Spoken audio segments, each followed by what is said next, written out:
Everything's set, so whenever y'all are ready, if you want to sit down and be quiet. We're ready to go. Start whenever. Where does life take you next? So, as that single mother, when Benny and I got a divorce, my son lived with me briefly. He was 17 years old. And, when he couldn't have his way, then he decided to live with his daddy. And so, it was difficult. There was some difficulty. But the insurance agency that I worked for, one of the owners, and there was two, I had met in Cordell, Georgia, and his office was in Alabama. And the next thing I knew, within a few days, his office was he had transferred his office to the location where I lived. And so somebody that I was very close to, the partner's son, I was very close to, and there was a few years age difference between us, and we worked together closely. And he warned me about this man, but he wouldn't tell me what. He just said, please stay away from him, And by this time, I was engaged to him. And he said, please don't do this. And I said, tell me why. Tell me why. And he wouldn't. Never told me anything. And so the wedding was planned, and it was at the country club in Cordell, Georgia. 2 days before, I said, I'm not doing this. I'm not doing this. So it was revamped into a Christmas party because it was close to Christmas time. And so it went forward, and we were all there. And then 6 months later, I did marry him. And he moved into my home. And, he was different. And it was a little crazy, kind of. But then one day, he came home and wanted to, so he had hired a local disc jockey. And he had been training him, and they had worked together for several weeks. And he comes home that evening, and he wants to go to this man's house, and he wants me to go, and they're going to lay down tracks for music is what they're doing, because he was a writer. And so I said, I just don't want to do it. But I had this feeling, this overwhelming feeling of, don't do it, don't do it. But I gave in, and I went. And so then, we go in the door, we walk in, we're not there 5 minutes probably, and the man asked, can I get you something to drink? And I said, sure. And so he did. He got me a mixed drink, and there was probably this much in the bottom of the glass. And, I took one swallow of this drink, and I knew immediately something was wrong. And I said to my husband at the time, I said, I need to go now. Something's wrong. And he said, no, you're fine. And I said, no, I need to leave right now. Something's wrong. I said, I am very ill right now. I went to stand up. I couldn't stand. And so they gathered me up, the two of them. And I was throwing up by that time. And so they took me to the closest bathroom. And I am throwing up. I'm in the floor, and they're talking. And the guy is saying to my husband at the time, let's just put her on in my bed. And he says, no, she's sick, we gotta wait. And they would leave the bathroom, and the door's open to the bathroom, and I can see a back door going out of the house. And I'm thinking, if I could just get to that door, if I can crawl to that door and get it open, I can fall out that back door, and maybe somebody will hear me. And so I begged my husband at the time to call an ambulance. They're both in the bathroom with me, and I'm begging him to call me an ambulance, and he won't do it. And I know I've been set up. I'm pretty sure I've been set up. It's pretty obvious. And so I'm begging, I'm crying, I'm pleading. They won't do it. So I say to him, I said, call Benny, my first husband. Call him and tell him where I'm at, please. Call him. He'll help me. He didn't say anything. And so eventually they had to put me in the car because I was so ill. So I'm put in the car. I'm taken home by my husband. We get home, and I don't know, it's probably 2 in the morning, 1 in the morning, 2 in the morning. And I know that I'm in danger. And he says to me when we get home how embarrassing it was that I asked him to call my first husband to help me. And he is just going off. And he goes to bed because, he's intoxicated by now. So he goes to bed, and the minute that he's out, and I realize he's out, I get the phone, and I call Benny, and I said, I need help. And he said, where you at? And I told him, and he said, I'm on my way. He said, I'll meet you at the end of your driveway. And that's what happened at about 3 in the morning. And we go down the road a little piece, and he stops. It's a dirt road. He stops, and he says, Katie, oh my God. He said, Katie, I'm going to get out of the truck, and I'm going to walk to the back. He said, because I want you to check and see if you have on underwear. He said, because I think you've been raped. And I said, no. And he said, no. He said, because you don't have a bra on. And I said, what? And because, that I would have had a bra on, and I didn't. But I had underwear on. And so he takes me to his house. We go through a back entrance so my kids don't know what has happened. And so, because we don't want anybody to know this. And so it's locked down to where they don't know I'm in the home, and all the phones are turned off. And this was before cell phones.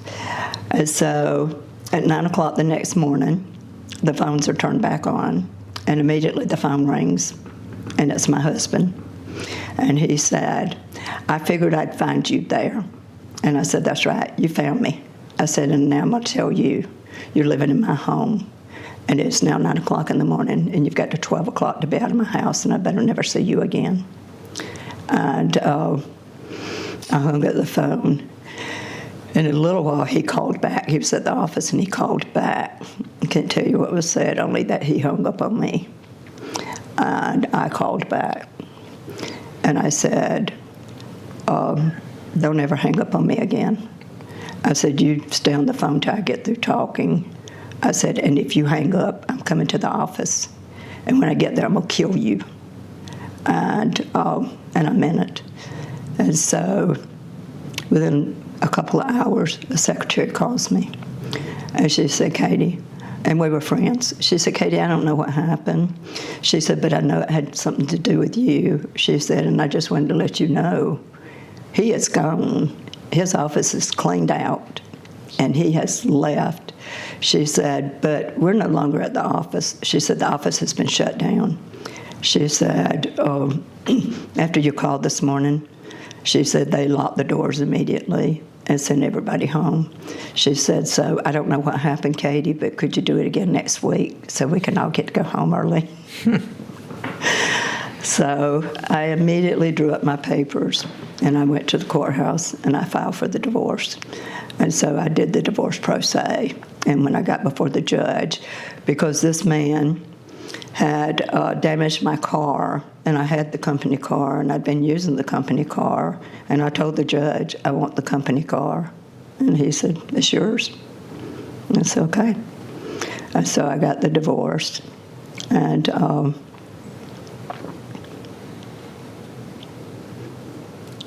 I got the divorce. And I'm trying to remember, like, life was so convoluted. There was so much that it's hard to keep it straight in your mind sometimes, because it's like books and books and volumes in there, and you have to sort through and sift through those things. And sometimes you wish it'd go away. But then other times you're like, no, this is me. This is part of me. This is what made me who I am. This is what made me me. And I don't want to let go of not one moment of it because it formed exactly who I am. And I am 100% the person that would back anybody 100% and never turn away from them. And I've done that over and over and over because I'm the savior of the world. How old were you with the second divorce? I was probably 35 and a half with the second divorce. And so with that second divorce, I rented a house from a former congressman who was a multimillionaire. And he lived on an estate, and he had a house on that estate, and I rented that house. And he was much older than me. And, you know, it had nothing to do with anything. He and I became friends. And, you know, that then led to, you know, us being more than friends. And I discovered, had a problem. He also was an alcoholic. And so in order to try to help him, because, you know, it was kind of, he had just stopped running a company for somebody. He just didn't want to do it anymore. He didn't have to do it. And so he had a lot of empty time. And I thought, you know, if you had something, you know, maybe it would make a difference for you, because I was hiding alcohol. I was hiding it in the washing machine. The maid was finding it in the washing machine, and she knew. She was hiding stuff. And I said, you know, I looked at the political landscape to see if there was anything, and there was. There was a Public Service Commission position coming open. There was people were entering the campaign or entering the race for it, and he was a Republican, and it was a Democratic seat, or, you know, and I said, I don't care, switch your party, because you need something that's going to keep you alive. And he had owned cable companies, and he had owned the rights to Southern Bell in the state of Georgia for a long time. So he knew that genre and that avenue. And so he said, okay. And so I helped him, and I run the campaign. And he did not win, but when the returns were coming in, and, you know, here is me, who's come from this terrible life, but is smarter than the politicians in the room. And so we're all gathered there, looking at the returns coming in, and there's something irregular happening in Savannah, Georgia. There's some fraud going on, and we're trying to find out. And I'm thinking, these people know how to do these things, right? They should know how to do these things, and nobody seems to be able to do anything. And I'm like, why can't y'all get the returns? Why aren't you looking in this? And they're like, you can't. And I'm like, sure you can. There's always a way. So I went and picked up the phone. I called the Associated Press in Atlanta. He asked me who I was. I told him who I was. And he said, Katie, I can't give you that information. You have to be with a news agency of some kind. I said, oh, okay. So I hung up the phone, and I called back and get the same guy. And I said, this is Katie, and I am now with the Vade Advance. And he said, oh, okay. So he gives me what I want. And, you know, everybody's kind of floored, like, how did you get that? Well, easy. You get what you ask for in life. And I was asking.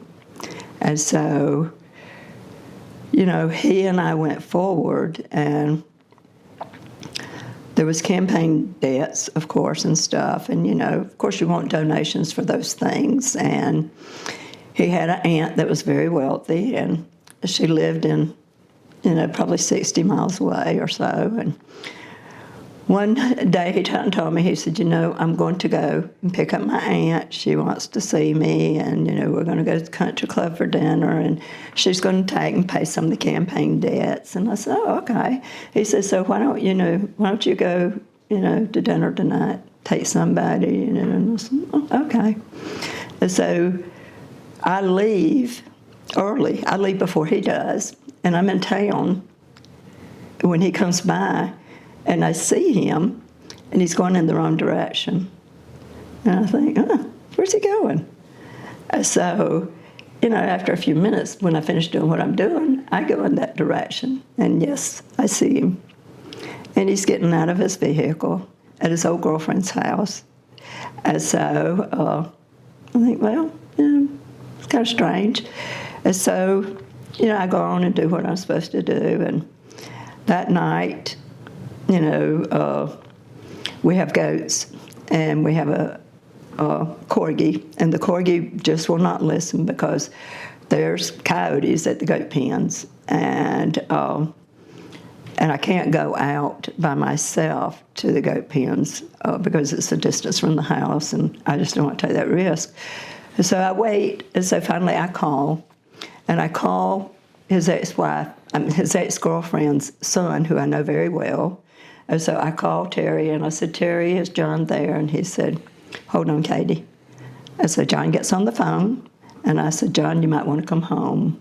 I said, the coyotes are after the goats, and, Winston's going crazy. And he did. He came home. He pulled up, and when he pulled up, I got in the vehicle because we needed to go to the goat pens. And we did. We went to the goat pens, and I got out to see about them. And I had a .38 in my hand. He didn't know I had it. And when I got out, the headlights shone on the .38. Well, I was going to the goat pen, and it scared him. And so he jumped out of the vehicle throwing up because he thought that I was going to get him for what he had done. Absolutely not. Nobody's worth that, or you're not anyway. So, and I had no hard feelings. He just explained that, because of my age difference, his aunt would not have liked it. And, that would have stopped her from paying part of those debts. And I said, well, that was your choice. Not my choice, but, it speaks volumes to me, so I'll be leaving tomorrow. And so the next day, I left. And it wasn't that I had hard feelings towards him. It was just that I felt like, that was wrong. That was wrong. I had put myself out there because, people look at a younger woman with an older man, particularly if he has money, as though she's after the money. I didn't want a thing he had. Never did. As a matter of fact, I did more for him than anybody had ever done, probably. But I left, and then his friends started calling, and one of his friends owned a cable company in Atlanta and owned one in Tennessee, and I needed a job, and he offered me a job at the cable companies, and I said, I would consider it, and he knew, though, that he would be angry.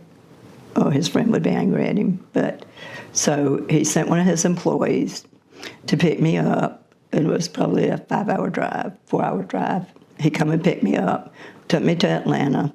I looked at the cable company in Atlanta, and then he and I went on to Tennessee. And I looked at the cable company there in Tennessee. We talked about it, and I said, no, I would not move to Tennessee. And so what I did was I went back to Atlanta. I moved to Atlanta, and the deal with him and his company was that I would go in. I think I went once a week, and I paid the bills for them. And in lieu of that, their company picked up the cost of my apartment. And, of course, it was a tax write-off, but it worked for me. And so that's what I did. When I got to Atlanta, I did that for his company, and then I took 3 part-time jobs. And as I could, I got rid of each part-time job that I could. And I had a man come in to a job that I had, and he was from Hickory, North Carolina. And he was in the furniture business and had been his whole life.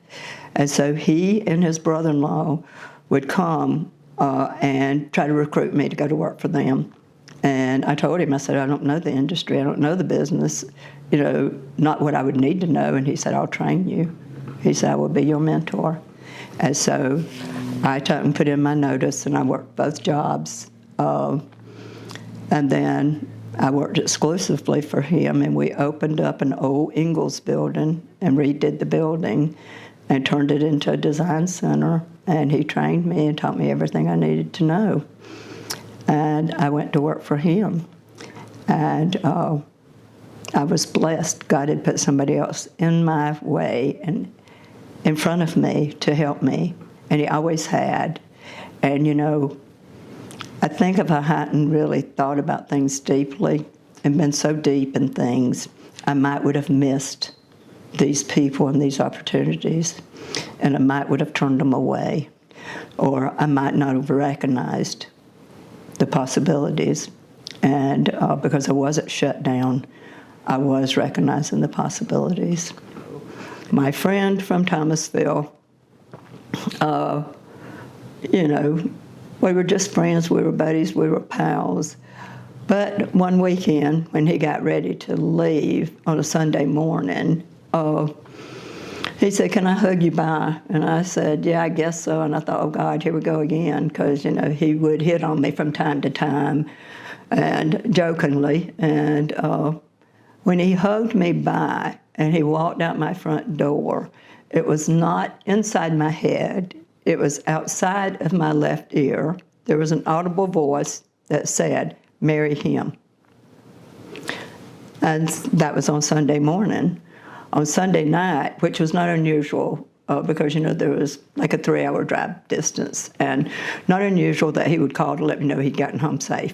And so he did. He called that night to tell me. And I can't tell you what was even said. I don't know. All I know is that he said, "I will go into the office tomorrow, and I'll be back on Tuesday." And so he came back on Tuesday, and we decided to get married. And God had changed something. And so I listened to God. I didn't listen to anything else. I just listened to that voice. And so I married him. And I said I would never, ever get married again. And I wished I'd have listened, but I didn't. So I married him. I'd never seen him in the context of his family, ever. Didn't really know his family. I knew of them. What I knew of them I didn't like, but I didn't know them. And so 2 weeks after we were married, and we got married in Monticello, Florida, 2 weeks later was Christmas Eve. How did y'all find yourself in Monticello, Florida? Because he lived in Thomasville, Georgia. And in order so you can bypass a lot of things with getting married. If you get married in the state of Florida, it's easier. And so that was the reason. So it was like a 30-mile drive or 40-mile drive to Monticello. And so we got married on, I think it was Thursday. I think we got married that morning and had lunch and went to Walmart and went shopping. So that's how exciting this marriage was. So, but that was okay, because it was what God had said. That's what I was listening to. And so the first week after we were married, a phone call came in, and this was before cell phones. So a phone call came in, and it's on speakerphone, and it's his oldest sister, and so everybody's at his mother's for Sunday, except we're not there. And she says to him, "We're drawing names for Christmas," because that's what they always did, and I didn't know that, but I found out real quick. So she said, "So we're going to go ahead and draw for you." And he had a 14-year-old son that he had every other weekend. And so she said, "We're going to go ahead and draw for you and Derek." And that's what she did. And she said, "This is who y'all got." Well, I thought, okay, I don't really care, right? And so I didn't see it as I was being left out. I just saw it as, this is the way things are. So then I found out, that on Christmas Eve, his mother has a big blowout party for the family, and there can be tons and tons of people there. And it's like a long, drawn-out thing. People just show up, and they leave, and other people come, that kind of thing. So anyway, we had to be there. And I think it was like at 4 o'clock or 5 o'clock. And so we went, but when they did the name drawing thing, they had drawn the name for his nephew's girlfriend, who was included as well. Now, I wasn't included, but she was. And so, I don't even know what he bought for her, but the gift was not supposed to be over like, $10 or $15, right? And so we go to his mother's for Christmas Eve. We walk in, and the reception for me is horrific. But I don't say anything, and so I'm very quiet. And we sit down in the living room, and we're sitting on the love seat, and his mother pulls a chair out from the dining room table, brings it in, sets it down in front of us, right directly in front of us, and begins to give us the edict of the way things will be. And I'm thinking, what the hell have I gotten into here? What is this? And I don't say anything, and he looks like he's scared. And he's in his 40s, and he's scared. And so, then they start to open the gifts. Mother-in-law moves her chair, puts it back in the dining room. There's probably 50 people there. And so they begin to open up gifts. And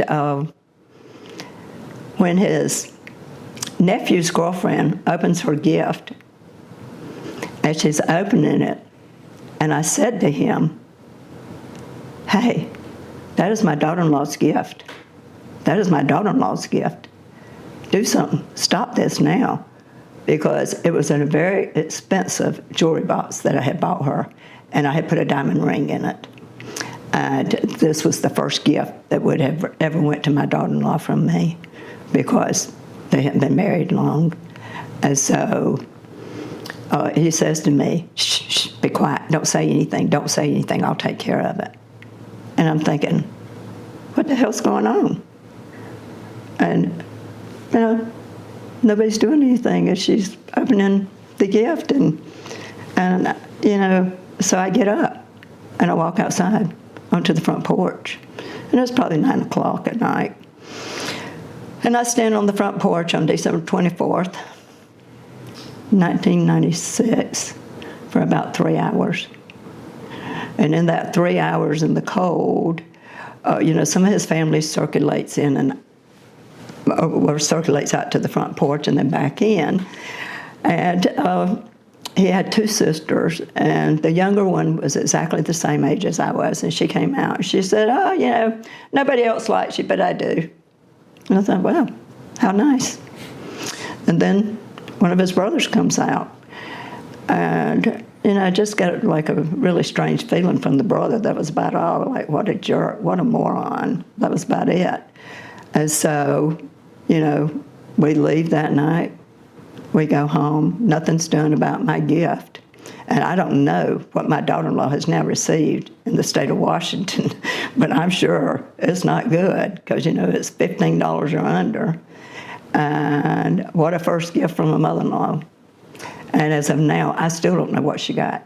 I have never asked. I don't want to know. And so, at any rate, we go home.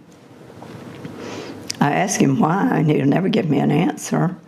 And so the next morning, he gets up to go to his mom's for Christmas. And I said, I think I'm going to pass. And so I stay at home. And so, that was Christmas. And so I stayed home Christmas by myself. And then 2 weeks later, 4 weeks later is my birthday. And so he comes home from work. He doesn't even know it's my birthday. He just forgot it's my birthday. I'm like, yeah, wonderful, okay.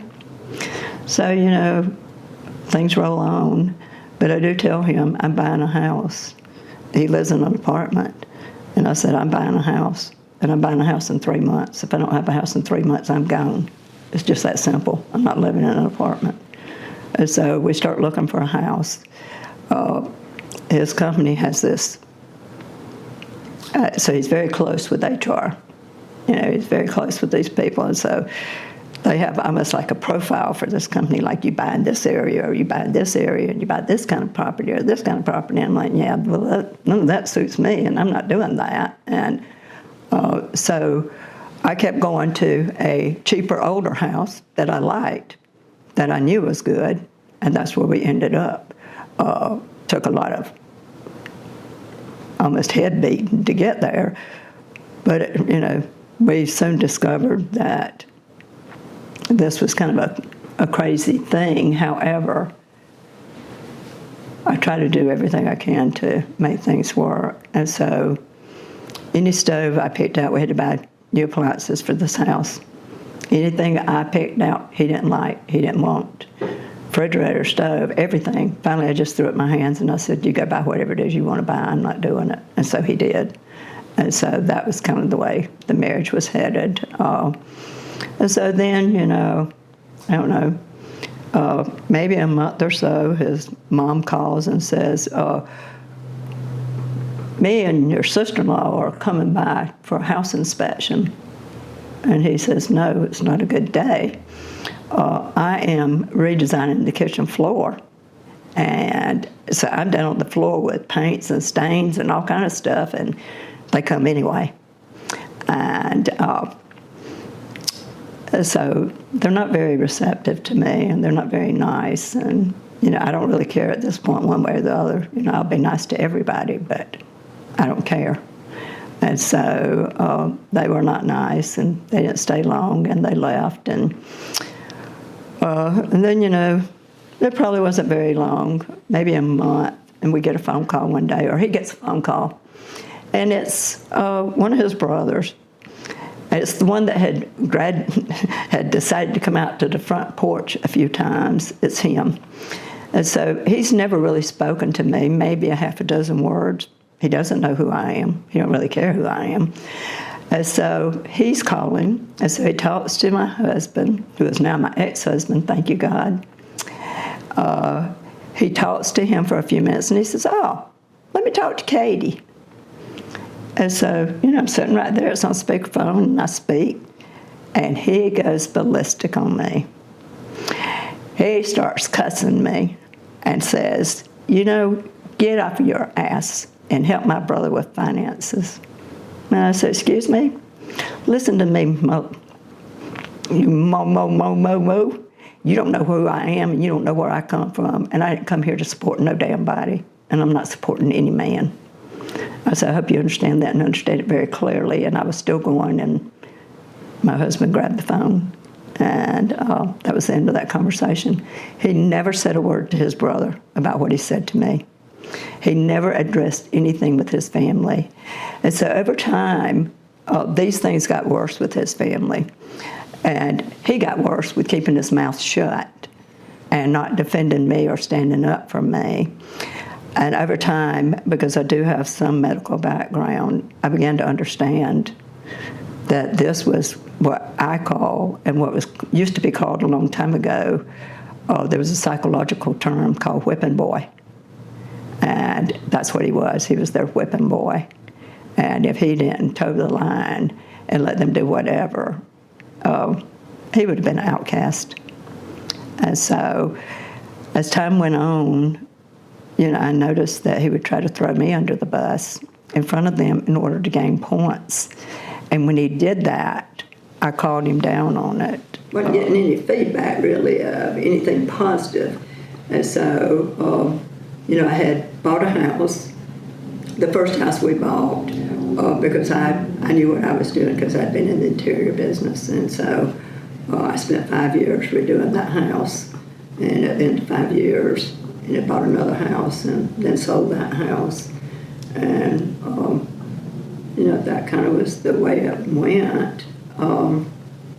You know, dysfunction went on. So for the first, 5 years, I spent every Christmas Eve and every Christmas Day alone. And it was simply because, you know, I could have went somewhere else, and I did think about it. But, you know, you always try to do the right thing. And when you try to do the right thing for other people, sometimes you forget to do the right thing for yourself. And so I was neglecting myself and picking up the pieces for everybody else and trying to make everybody else comfortable. And that sometimes goes along with being abused.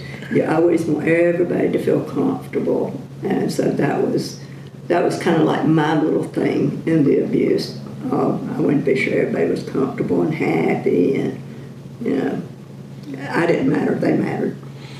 Is that where you think you're the savior, because you have to make sure everybody feels comfortable, because it's kind of been your way since you were a child? Yes, and I think the fact that she handed me the pill bottles And she said, this is your fault. I think that I internalized that in a way that I had to take care of the world. I had to save the world. I couldn't let anybody else do something like that, because of me. And so I think I internalized a lot of that. And that made me the savior. It made me the caregiver. It made me the one that picked up the pieces and took care of everything. You think that's what also makes you kind of hold on for a while?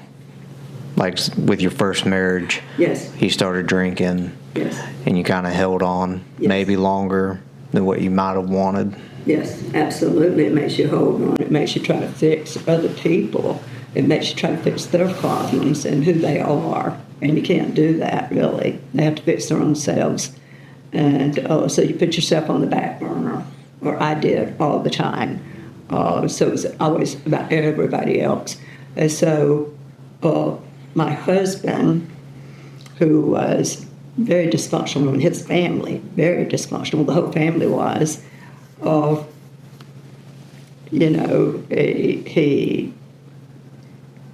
no matter what I did to try to help him health-wise, he was never, ever going to do anything for himself, never. So he was very overweight. He was an alcoholic. He became an alcoholic. I think really he was already an alcoholic, and I just didn't know it. And so, there's different aspects to alcoholics. Alcoholics handle in different ways. So there's different pathologies around alcoholism, depending upon the personalities of the people. And so my first husband's personality was totally different than my last husband's, but both of them were alcoholics, and I was trying to save both of them, really. And so my last husband, but I just divorced last year, thank you, God. So he, instead of listening, and I bought every exercise equipment. I bought everything you could think of, and you can't force anybody to do anything. And so he ended up having a widowmaker. And with the widowmaker, it was okay. They standed it. He was fine. And I guess it scared him briefly. So for about 6 months, he really toes the line and did what he was supposed to do. And then, I thought, because every time I would get prepared and think, okay, I'm going to get a divorce because I've had enough of this, something would happen health-wise with him, and that would stop it. And so he had the widowmaker, that stopped the divorce. So then we bought a lake house, and he did some traveling with his job, and he was gone for a week. And while he was gone for a week, I decided to move down to the lake house, which was 2 hours away. And I realized I loved being alone there by myself. And there was a peace. And so I decided that I would get a divorce now at that time. But the only thing was he came home, and I said, you can live in the house. You can have the house. I'm going to stay at the lake house. Our house was much more expensive than the lake house. And he said, no, I think I like the lake too. And so, he moved into the lake house too. And within just a very short time, a few weeks, he had another widowmaker. And so, but he didn't tell me, because you don't typically have a second widowmaker. If you survive one, great. You don't typically have a second. And so the reason he had a second was because we were in the middle of buying the lake house, and I was moving stuff to the lake house, and we were there, and I noticed him out in the yard, and something looked a little off about him. And so I went out the door to see about him, and he was very erratic, very different, and blaming me, really, for what he was doing. And it was just doing a little outside work, and like that was not normal. And so I had him go inside, and we had a steep staircase going up to the back deck. And I watched him as he was walking to kind of, look at him to see how he was doing. And so when we got inside, I took his blood pressure, and it didn't represent a heart attack or anything, but I still thought he needed an ambulance, but he wouldn't listen. He refused that, refused to go to the hospital, refused everything. And so I didn't know at that time, even though I had some medical background, but I didn't know that a nurse practitioner, he had been told to never, ever, ever come off Plavix. However, he did. He did at the suggestion of a nurse practitioner, and I was the one handling all the medical end, but I wasn't told about it. And so I didn't know that she had taken him off Plavix, and it caused the stent to 100% occlude. And so within 3 months, he had another widowmaker. And that widowmaker that he had that day when I couldn't call the ambulance, had he listened and took the ambulance, the outcome would have been much different, but he didn't. So he waited probably 18 hours and drove 2 hours before he went to an ER. And so he had a second widowmaker and had went into heart failure.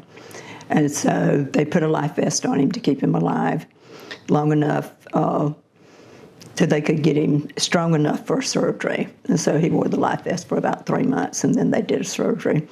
So it was, pacemaker. Then it was a pacemaker defib. Then it was another pacemaker defib, and then it was more leads, and then it was more surgeries, and it was just, a snowball is all it was, really. And it was, money, money, money, medication, medication, medications. And so, there I was again, saving somebody, and I didn't matter, he mattered. And so that's what I did. And so, nobody would help. His family wouldn't help. So I took the brunt of all of it. And his job, he never missed work. He always took vacations because he had, I think, 5 or 6 weeks a year. So everything went into the medical side. And early 2018, actually January 12th, 2018, we had looked at ways for him to stop working. He was almost old enough to stop. He was 65, I think, 64. And so with the cost of health insurance and everything else, there was just kind of no way. And he was not doing labor. He was, everything was office work. It was, all those kind of things. But it was still stressful. But he was making $1 million mistakes that they didn't know about, but I knew about. But he would catch them in time and correct them. So at any rate, it wasn't the company per se, but the general manager. So the general manager and he had never gotten along, didn't like each other, never had. And this guy went into the general manager position eventually. And so he said to him on January 12th, we didn't know you were that ill. Well, certainly they did. Yes, they did. And so, because of liability reasons, we're going to take and put you on with short-term disability. And we will subsidize that so you are not missing a dime. And then it will run into long-term disability. And, if it doesn't cover it, we'll do the same thing. And we will cover your insurance. I think they were covering it for like another year or year and a half, and the same with me. At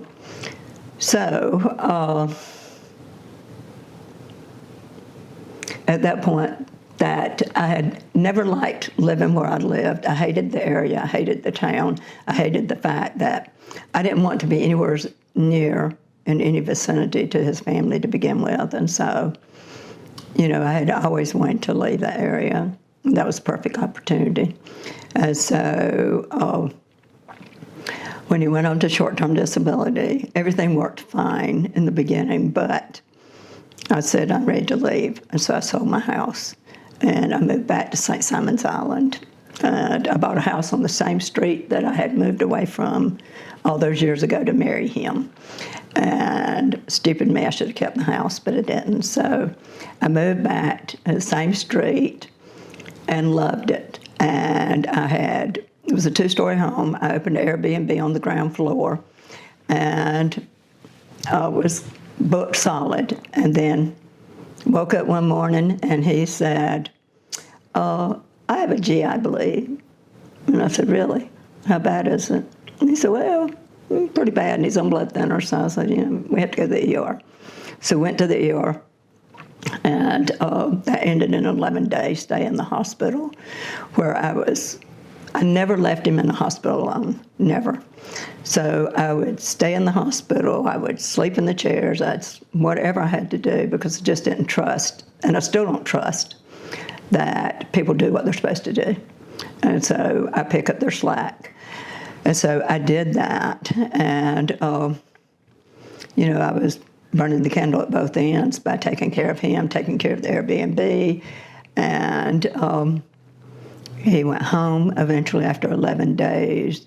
They didn't really know what had caused the GI bleed. I think it was a wearing down of the lining of the stomach from some of the blood thinners over time. How did he know he had one? They identified it because he was pouring blood from the rectum. And so the warfarin, which is a blood thinner over time, is a very old drug. It had worn down some of the lining and caused the spontaneous bleed, is what they believed. So he came home. He was home for about 2 weeks, maybe. And we're upstairs, and thank God nobody was downstairs in the Airbnb, but he fell down our stairs 10 feet onto his neck and his head. And so I saw him when he fell. And I ran down the stairs immediately to get to him. And because of the design of the house, I knew that they would not be able to get into him, that they would injure him further because he was in front of the doors. And so what I did was I assessed him very quickly. I knew he had a spinal cord injury right away. And so I moved him myself with his T-shirt. And he was huge, but I moved him because I knew what I was doing. And so while I'm moving him, I'm on the phone with 911. And so there was a substation very close to my house.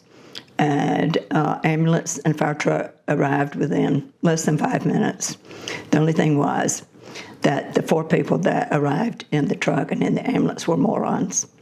And so they do note that he has a spinal cord injury as they're assessing him, because I'm listening to every word, and they're noting it as they're going. And then they proceed not to put him on a backboard nor a C-collar. They pick him up by his arms and legs. And I am screaming because that's not what you do. And they have parked the gurney into the edge of my garage, and these men were so bright that they didn't realize that every garage has a slight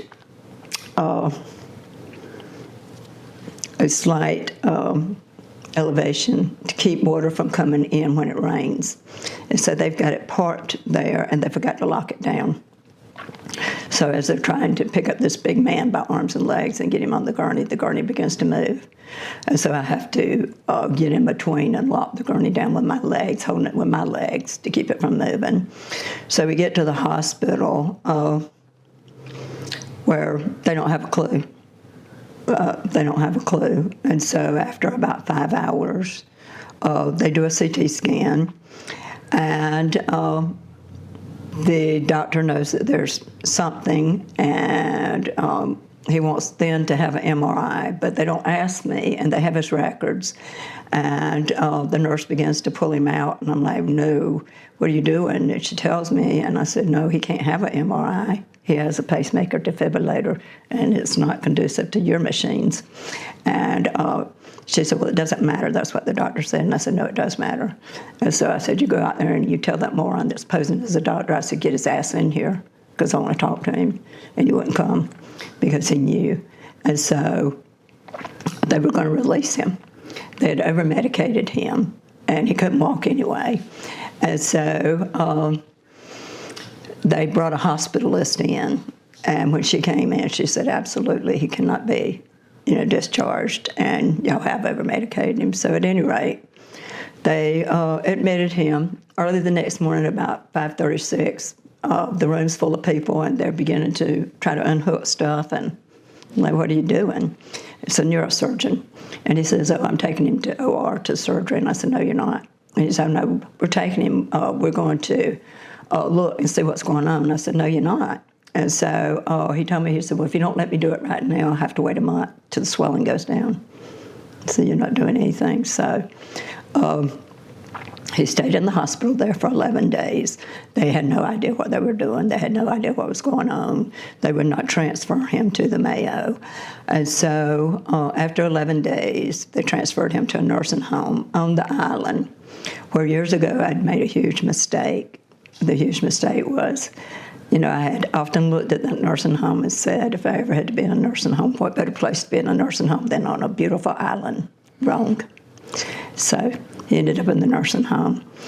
I did the transporting of him myself, and when we got there, there was things that had to be okay with me in order for him to be admitted there. So they had to give me the codes to all the alarms and all the doors, so I had 24-hour access, and my house was probably 10 minutes down the road.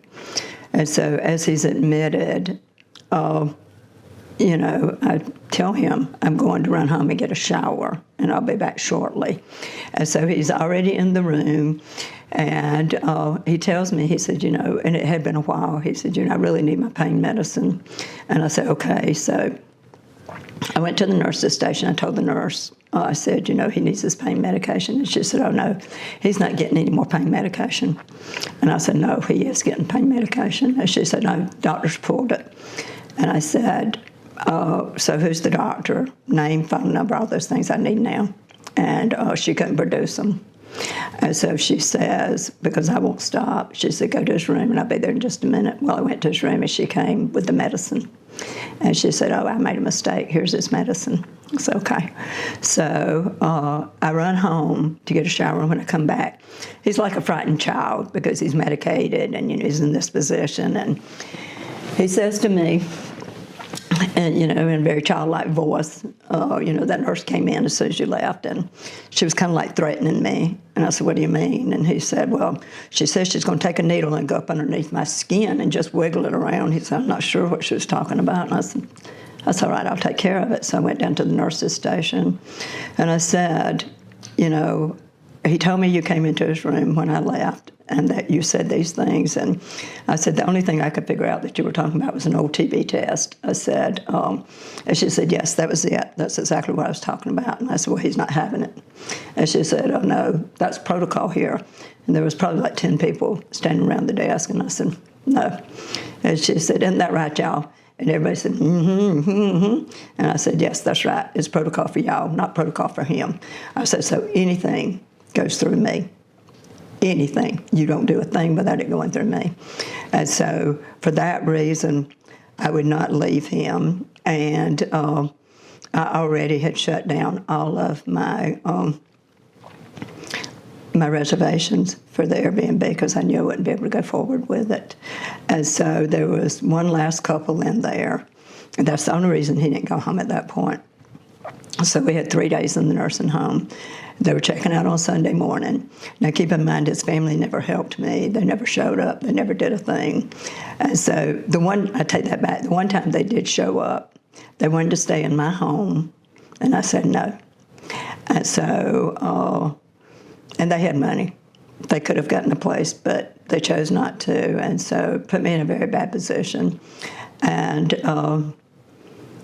so luckily, nurses overheard it and knew what the deal was, and they went through security and through the hospital administration, and so I was able to put them in a room that was typically reserved, a house, kind of like a McDonald house, Ronald McDonald House, kind of that thing, except for it was reserved for people that did not live in the area, and because I lived in the area, then they should have been able to use the house. But they did, but they didn't follow the procedure, so I had to pick up the procedures for them and take care of all of that. But so Sunday morning, this Sunday morning rolls around, I'm taking him out of the nursing home, and they show up about an hour beforehand. So they've driven about 3 hours to get there. And when they get there, they have a potty chair for him that come from one of them's house, and it's not going to work for him to begin with. And I said, just put it in the back of my Jeep. And they said, oh, no, no, no, we'll take it down to your house. And I said, no, just put it in the back of my Jeep out there. No, we'll take it to your house. And they were so insistent. I didn't want to cause a problem. And so, it was very close. And so I said, fine. His sister said, well, just run it right down there. Come on. And so I said, fine, we'll run it down there. And as we're going out the door of the nursing home, her husband says to her, well, I'm going too. And she says, no, you just stay here. And he said, no, that's why we came. We wanted to see the house. So that was it. They wanted to see the house. And so I gave them like a 2-minute tour up the stairs, down the stairs, and out the door, and put the potty chair by the garage door. And I said, I can't use it. And they didn't take it back. So I go back to the nursing home. They know now that I am removing him against medical orders, and that can get very hairy. That can get very tricky. And instead of staying to help me and help me to load him and his stuff, they left. And so the minute they left, I started getting the stuff together. And then they called in all the brass because I was doing something. And there was nothing they could do to stop me. And so I loaded him by myself from a wheelchair into a Jeep Wrangler. And then I got home, and nobody to help me. And a neighbor saw me trying to get him out and get him inside. So she came and helped me. Our insurance didn't provide for any help at all. It only provided for a nurse to come once a week, which I didn't need. I'd been doing those things for years, so I didn't need a nurse to do medicines. And but the grunt work, the hard work, was all mine. And so, I had to, my kitchen and all my living quarters really were upstairs, and I had to keep him downstairs. So I would have to run up the stairs every morning, make breakfast, get everything ready for him. But before I would do that, I would get him up. I'd make sure he was clean, brush his teeth, do all the things that you do to get yourself ready for the day. I would do it for him. And then I would put him on a sofa downstairs. Then I would go and make his breakfast, and I'd grab a cup of coffee, and I'd run down the stairs, and I'd feed him. And, I said, I'm not going to allow you to sit here and get depressed. I'm not going to allow this to happen. And so every morning I would load him in the Jeep. And I was only able to do that for a short period of time before I had to buy another vehicle because I just could not keep. It was hard. It was very hard. And so there was times that I dropped him because he was a big man, and I'm not big. And so, there he is laying in the hall butt naked because I'm trying to get him out the door to a courtyard so I can wash him and not worry, and a private courtyard, and I drop him instead. And so then I have to get a therapy belt and put around him and put it over the bedpost and use it as a pulley to pull him until I can get him to the bed and get him back on the bed. And it was a struggle. It was a huge struggle, but I did what needed to be done. And I would work with him with his arms and his legs and stuff because by that time I knew what he had. He had central cord syndrome, which is something that can happen to the spinal cord in an injury. And so you get a swelling. And so typically it causes either upper body or lower body weakness. But with him, it was all upper body weakness, and he couldn't use his hands. He couldn't do anything. And so I was that for him, his arms, his hands, his legs, everything that was needed. So I couldn't continue on in that house, and I had the money, so I bought another house, and I put that one on the market, moved him to another house, had to sell my vehicles. I had to buy other vehicles in order to transport him. And but by the time 4 months was up, 5 months was up, he was on a walker. So physically, we had worked to that point and got him into the Mayo, but by the time we got to the Mayo, he had to have another heart surgery. And so he had went into VTs, and so he had to have a VT ablation. And so that put off the surgery for his spine for a couple of months. And so January of 2019, they were able to operate. And it was a 12-hour surgery, and they told me that they would go 6 hours and stop it and see where they were at. And if they thought that he could sustain the rest of it, they would go forward. And he did, and they did. And so when they did it, they had to rebuild all of the front cervical. And so they went in the front, rebuilt all the cervical, and there was fractures everywhere. And then they flipped him over and went into the back and put in two 12-inch rods. And he was back on his feet again. But even with all the physical therapy, before the surgery, there's something called, I believe it's called poor man syndrome, and it's where there's an injury and your head is laying on your chest and you cannot pick it up, and he couldn't pick up his head. But after the surgery, he could. And so, we went through that, and, I knew he was getting weaker, and things were not looking good. So January of 2020, because he'd always wanted to travel, I didn't want to do it, but he did. And so, sometimes it's not just about you. Sometimes it's about the others, and I'd always made it about everybody else but me. And so we flew to Iowa and bought a new Travato in order for him to be able to travel. And so that's what we did. We traveled for 6 months. Out of that 6 months, we spent 2 nights in a hotel because of the weather, and I was absolutely miserable. But it wasn't about me. It was about him. Everything had always been about everybody else. And so we did, and I realized that he was getting too weak, and I needed to do something differently. And we needed the extra money. So I bought a house in Missouri online, moved to Missouri, and I kept the house 4 months. The weather was horrible. It was too cold, too much. And so 4 months I sold the house, but I bought one in Florida, in White Springs, Florida, online again. I traveled to Florida to look at the house after I'd already made the offer, and it had pretty much been accepted. And so after I made the trip to Florida, I came back to Missouri. I called my realtor that I bought the house from, told her to come and list it, and that the movers would be there that day. And she came. She wrote up the listing on a Friday. She called me Saturday evening and said, I think we should just go to an auction. And I said, no. And I said, why? She said, because we already have like 10 offers. And we booked through Tuesday with showings. And I said, nope. I said, just do a cutoff at 5 o'clock on Tuesday. And then we will decide. And she said, which one do you want to just, what's your qualifying? Which one's going to qualify? What do you want? And I said, the one with the most money, obviously. I said, I don't care about anything but the money. And so that's what I did. I took the highest money of somebody out of California. And, we got to White Springs. It was a house that I knew needed some work. I would have stayed in that house except for there had been evil things in that house before that discovered. And so I didn't want any part of that house. There had been seances, that had been a witch lived there. I didn't know any of these things, and I found remnants of stuff in that house that had to do with Santeria.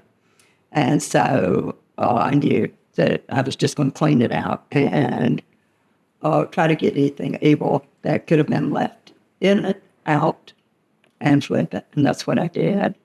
And so while I was doing that, though, sometimes people will sandbag you a little bit. And, they won't be quite as bad as you think they are, or they'll make it seem a lot worse. So you'll pick up the slack for them. And that kind of was what happened with him a lot. So, he was quite capable of driving. He was quite capable of doing lots of things. He chose the things he liked to do. So, I had wanted a very expensive stove for years and never got it. And the house in White Springs had a stove that cost about $15,000, a gas stove. And I wanted to use that stove so bad, but I didn't have time. I got to use that stove one time. I got to cook on it one time. And but I was busy remodeling and painting and wallpapering and doing all the stuff that had to be done and dealing with carpenters and stuff like that. And while he was sightseeing, and he could buy groceries, do things like that. And, and I knew some of it. he was sandbagging. I was taking the grunt, and he was taking easy. But, I kind of understood it once because he was sick. But, I can recall one day there, it had been a horrible day. He'd been, off to shopping, and all spent 4 or 5 hours down shopping and come home with a bunch of bags. And, I never really looked at receipts really, but that day I just, for some reason, I wanted to see the receipt. He kept insisting, I didn't see it, but I got it. And so as I was looking at it, I noticed there was a giant candy bar. And, he didn't really eat candy that much. But there was a giant candy bar, and I thought, a giant candy bar, are you kidding me? I'm here. I'm killing myself to do what needs to be done. And you're eating a giant candy bar that you're not supposed to have.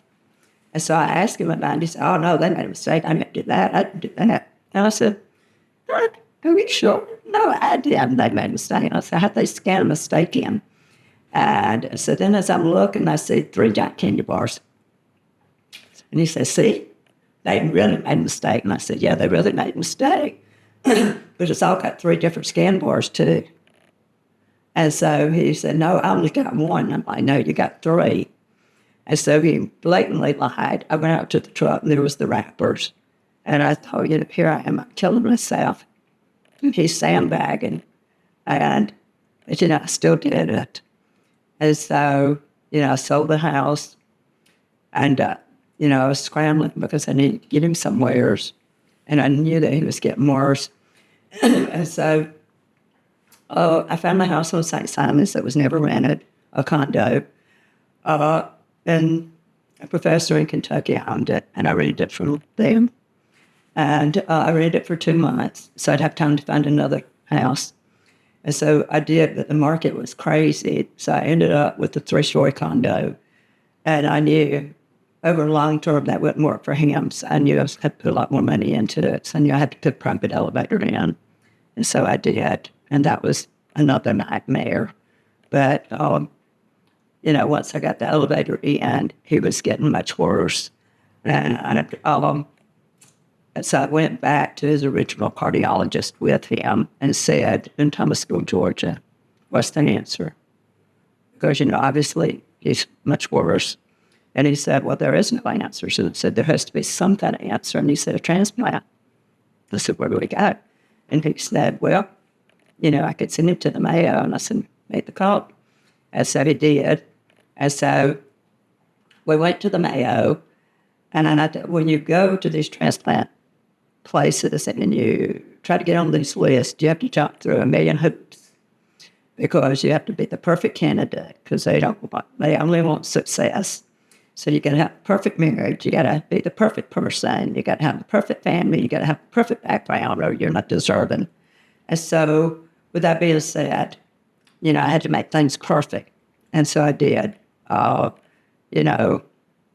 ever tell me a psychiatrist knows very much because if I can go in as no psychiatrist at the Mayo, a psychiatrist at Shands, and they believe every word I say, how much do they really know? And so that's what I did.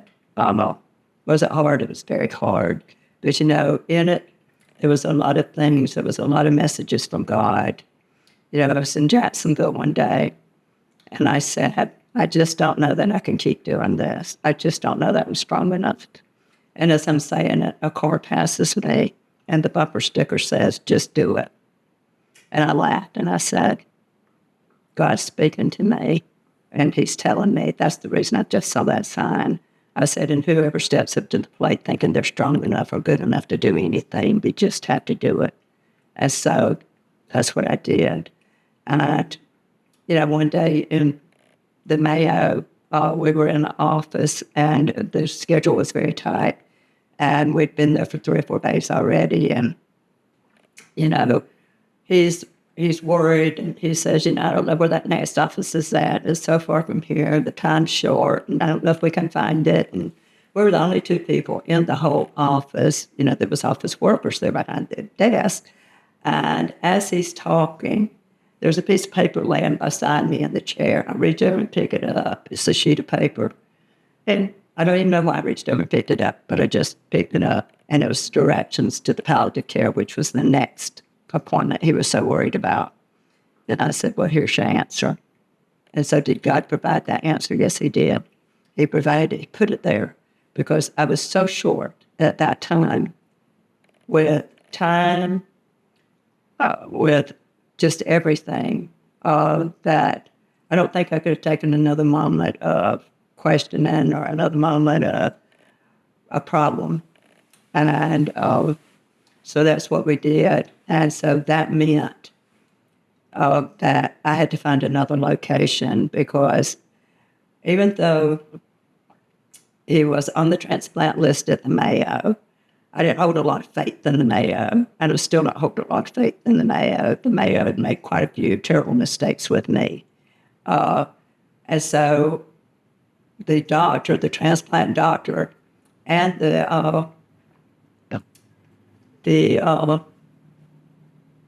I can't remember what her title was, social work, I believe. So they weren't very effective. And I don't beat around the bush with anybody. So I'm very straightforward. And so I decided that I better take him to Shands to be evaluated as well. So I did. I took him to Shands. And at Shands, Eric Jing, the transplant surgeon, said after 4 or 5 days, it was thing going through, said, no, absolutely not. We would never do a transplant here. He will not make it to a transplant. He can't wait that long. He doesn't have a whole lot of time now. So as they were doing everything, they discovered, when you have widowmakers, that's the left side of your heart, and that's where it shuts down. That's what it affects, and doesn't necessarily shut it down, but it damages it. But his was almost shut down now by this time, so he had like an ejection fraction of probably 15. And but the right side was beginning to fail. And so the right side of the heart was beginning to fail. So I had to go before the board at Shands 3 times before it was approved. Each time it was denied. Third time it was approved.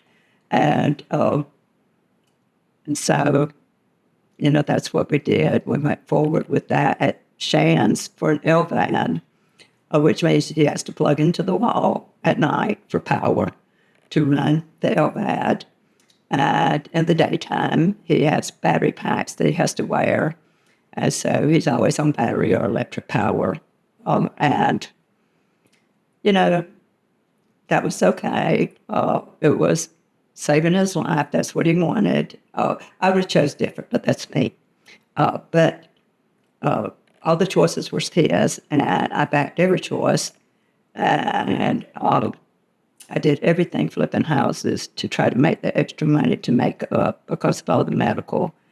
And so last summer, last April, he was able to have the surgery. And he was in the hospital at Shands for about 5 weeks. And the 5 weeks I was there all the time. Towards the end of 5 weeks, I was so worn out because I slept in my car 2 or 3 hours during the night in the parking garage. And then, I would sleep on a bench sometime in, the waiting room or something. And there was an elderly man there that was watching out for me to be sure. In the parking garage, he would make sure I had appropriate parking spaces. He would hold them for me and stuff so I'd be close to his vehicle.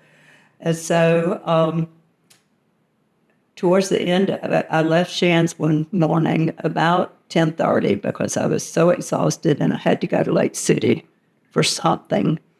And I'd been up for days. And I'm out on 441 and all of a sudden I see a truck skidding.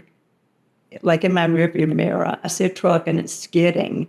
And I have just blown through, and I am mad at him. And that's when I realized I just blew through a red light at 65 miles an hour and almost hit him. And he was spinning because I almost hit him.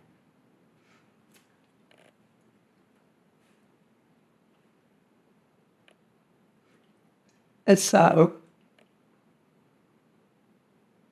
I realized I very easily could have destroyed somebody trying to save somebody else. I could have destroyed that man in that truck that day. And, later in the hospital when I told him, he didn't give a crap. He didn't give a crap about the man in the truck. He didn't give a crap about me, not really. He never had. And it was so obvious. And if I had hurt somebody,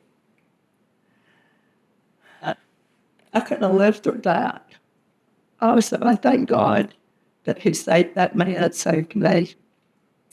And, we had said early 2025. 2025, I'm sorry, I'm confused. Early 2021, I think, or 22, 21, I'd had like a tank. And I said, and what broke it for me, really what finally broke it, I mean, it was broken. It had been broken for a long time. I wasn't out for a long time. But what really broke it for me was I was doing all the heavy grunt work again, and I was moving us. And I hit my big toe, and I hit it so hard against a brick wall as I was moving boxes that I crushed the sesamoids in my big toe. And so I worked through a closing with a broke toe. I worked through moving with a broke toe. He never cared about the broke toe. I walked around with a bare foot in December and in January and February because I couldn't get a shoe on it. And he could drive. And he was driving and he was doing stuff. And he didn't bother to help me. And I said, I need a boot or I need crutches. And somebody, an acquaintance that I knew, had told me, well, if you can't find one, I'll try to get one next week for you. And so he didn't do anything. And the catalyst really for me was when he went off against her and said, I knew she wasn't going to do anything for you. I knew she wasn't going to help you. And I'm thinking, who the hell are you? And why aren't you helping me? Why aren't you doing something? And so I went to an urgent care, and it was broken, and they said the same thing, boot, crutches, and I didn't get either one. And so I bought the condo that needed the elevator, and I moved him in there, and I started making the arrangements to have the elevator put in. But I told him, I said, this is it, I'm through. And I'm divorcing. And he said, but if you divorce me, and I said, exactly. I said, so here's what we will do. We'll keep it legally so you can get the help you need. I will stay, I'll take care of you. But as far as I'm concerned, my marriage never was with the government. My marriage was just between me, you, and God, and you've broken your part over and over and over and over. I said, and really when it came right down to it, I was only obeying God. I said, and I feel like God thinks I've had enough. I said, so as far as I'm concerned, we're divorced. I won't step outside the boundaries of the marriage by any stretch. But I will no longer tolerate this, and when you're better, it's over legally. And so when he had the surgery last year, he knew that it was coming. And we both were in agreement. We were friends. I thought we were friends. But, friends don't treat friends that way, really. But, I needed a friend. And so I accepted him as a friend, even though he really wasn't. And so, he came home from the hospital, and I'm still taking care of him. We had separate wings of the house, as you know. And Tell me how y'all found y'all's way to Lake City from St. Simon. Okay. So the reason that we came to St. Simon's was because I had lived in St. Simon's several times over the years, and that's where I had actually went from Atlanta west to St. Simon's. And I always wanted to go back there because the water's my peace. And so what did you ask me? How did y'all find your way to Lake City? Oh, to Lake City. Okay. So Lake City, the only reason I picked Lake City was because of the location. the location to Shands, the location to the Mayo. So he gave me the options of both without locking me away from one or the other. So when I was at St. Simon's, Shands would have been too far. And so, 3 times I gave up St. Simon's. And if there's ever a 4th time, I won't give it up. So, I did what I had to do.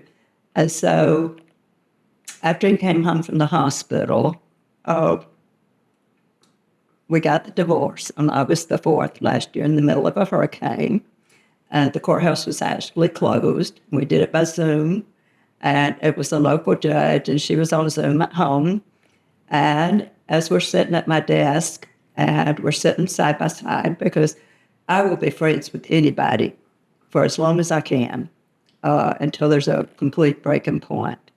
And so the judge comes on, and she says to him, "Is Katie showing up today?" And I said, "I'm right here."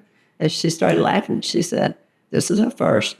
She said, "I've never had 2 people sitting side by side on a Zoom call. They're getting a divorce, and it's in the middle of a hurricane." There you go. And so we got the divorce.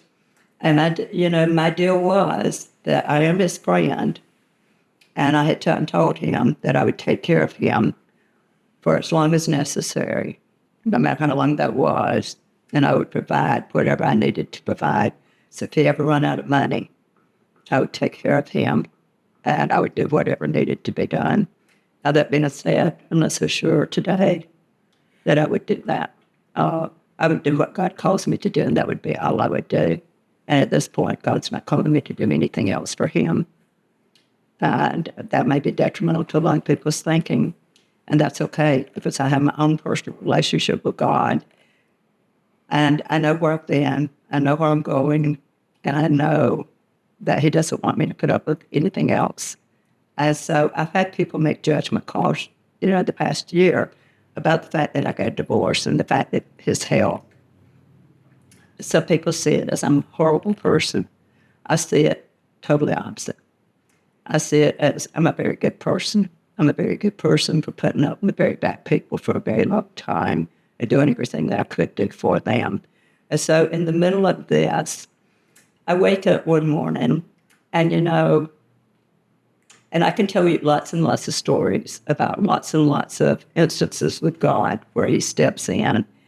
And so I wake up one morning and there's something on my Facebook page that never should have showed up on my page, ever.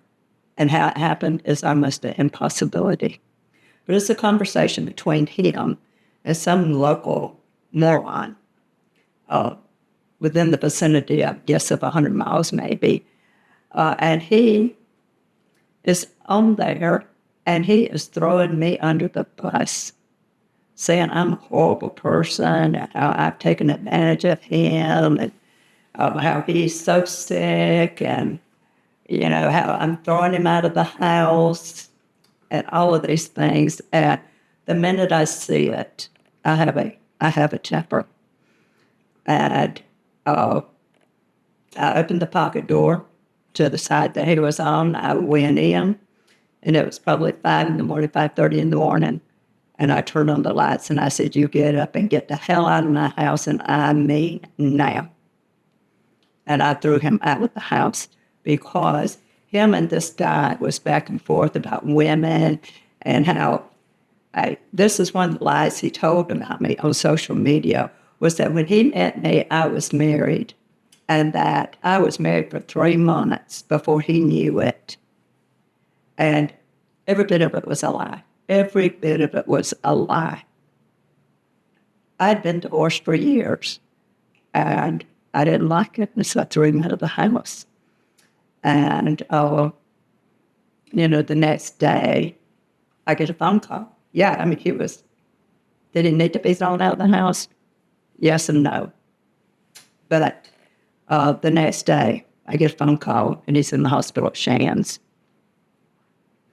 And so, he has traveled from Lake City up to Georgia to be with his family, and it gets very bad. And they send him packing. Of course, they don't really take care of him or anything. So he drives himself to Shands, and then I get word of it. So, once again, it's caretaker time. Except for this time, I'm not so much that caretaker anymore. I do what I can. And I did. And I did allow him to come back into the house, but under certain conditions. And, he moved out, I guess, in October. He moved down to Gainesville. I tried to help him, but, he didn't want my help, which was fine. So he did it all on his own, which I'm proud of him for doing. That's good. Saved me some work. And so, we had decided that we would be friends forever, and that's the way it was supposed to be, except for, friends sometimes are backstabbers, and that's what it turned out to be. He was a real backstabber.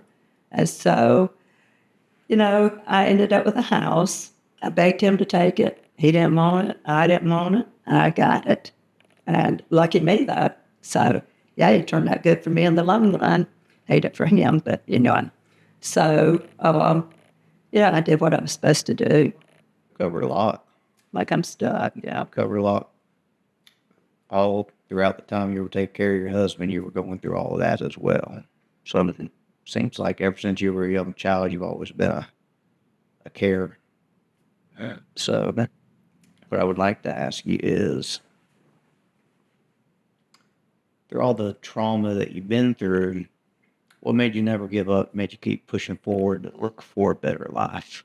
That maybe somebody that's watching this, maybe they're going through something similar, be it childhood abuse, be it maybe they're in an abusive marriage, maybe they're lost in a marriage.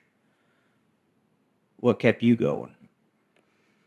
I think what kept me going was something inside that said, I'm not going to let them win. I will never let them win. I'm too strong for that.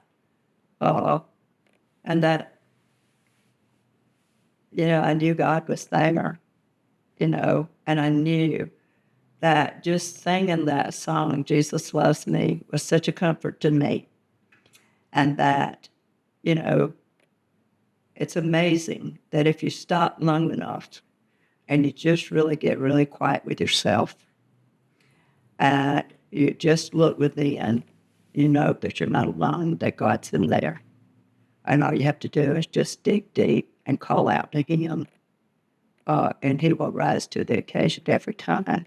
It may not be in the way that you think it should happen or what you think it should be, but you can rest on peace of knowing that He knows what He's doing, and He will see you through it. No matter what, He will see you through it. But you got to call on Him. And that's all it really takes. And, you just roll with it. And know inside yourself that you will never, ever, ever let them succeed, and that you're stronger than that. What advice would you have for somebody that's going through some of the stuff that you went through? Right. Oh, my gosh. I think my advice would be that it doesn't matter how bad it gets or how deep it gets, there's always a way out of it, and you will come out of it. You just got to hold on. Just got to hold on. Don't turn to anything else. Only turn to God, because no bottle, no pill, no man, no woman, no child, nobody is going to save you or rescue you. The only person that can save and rescue is yourself, you and God. And you have to dig deep and do it. That is the only way to escape anything and everything, always. But, going back to, the trafficking, and when I was trafficked in Atlanta, I can recall being sold to a man, being in his house, and he's raping me on his bed, and there's a woman there. And I don't know if it was his wife, I don't know. But she said to him, hurry up before you get caught. She's not supposed to be in this neighborhood. And so, there was lots of times and lots of instances where I would separate my own self too from my own body, and saved my mind. So when I was little, I would uh, I would be in the corner of the ceiling in the room, and I would be looking down and seeing what was happening, but I wasn't there. I was separated from it. And, it was so strong that when I was an adult, even to the age of probably 40, I actually believed that I could do that. I could get into the ceiling and I could sit up there. And really, I guess my mind was sitting there, but my physical body was below. And so I think sometimes you compartmentalize things and you separate them. And when you separate them, that keeps you sane and keeps you going. And it's an escape mechanism from what's going on. And I just think that if you just remember, everybody's a human. Everybody is a human. And, talk about it. Talk about it. Don't hide it. Don't be ashamed. Oh, my gosh. Why would you be ashamed? You didn't do it. You didn't cause it. That shame belongs to somebody else. It does not belong to you. So rid yourself of it. Don't absorb what they're trying to give you because that's what they want. They want the power over you, just like every rapist is power. It's not the sex, it's the power. It's the control. And that's what they want. And as long as you keep that control yourself, no matter how you keep it, keep your own self intact in your head and don't let them get there. They might get your body. And, I would often go back to what my daddy would tell me. And this was the way I interpreted it as an adult. I could just remember that he would say, they might can kill you, but they can't eat you. And so I always went back to, they can't eat your soul. Your soul can be pure. And you can hang on to that.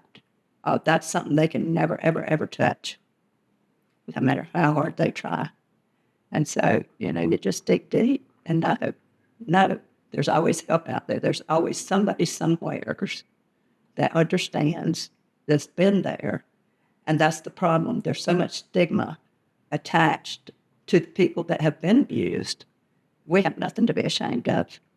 We are the survivors. We are the ones to take and free those that don't know. It's been a long day, Katie. It's been a bit. And I really appreciate you taking the time to come out here. And you're exactly right. Me and you have talked about this podcast. You're my first interview. And the goal of this thing is to let someone who is going through what you or what I have, or just anything, any kind of trauma, when they're sitting there at the house alone and thinking they're alone in the world, they're not. That's This right. can help one person. That it's worth it. And I think your story will help some people. Well, I went through a period of time where I developed something called agoraphobia. And it's a fear of leaving the house. It's a fear of even walking out that door and being outside. And, I think that fear was instilled into me by the way I was treated by my last husband and his family. When you take the psychopathy of everything that I had been through, and then you throw that into the mix, I became that way for a little while, and it was very hard, very, very hard. Very hard to take and fight against that when you feel like you're a prisoner and you're locked in, and your own body will not allow you to go outside that door. But I did it, and I found it. And the road's hard sometimes, but you just got to dig deep, and you'll make it. Okay. On that note, I don't know how to follow it up. That's a good interview, Katie. Thank you. Now, let's go find you another house. I sold yours, and sell you another one. Go find one.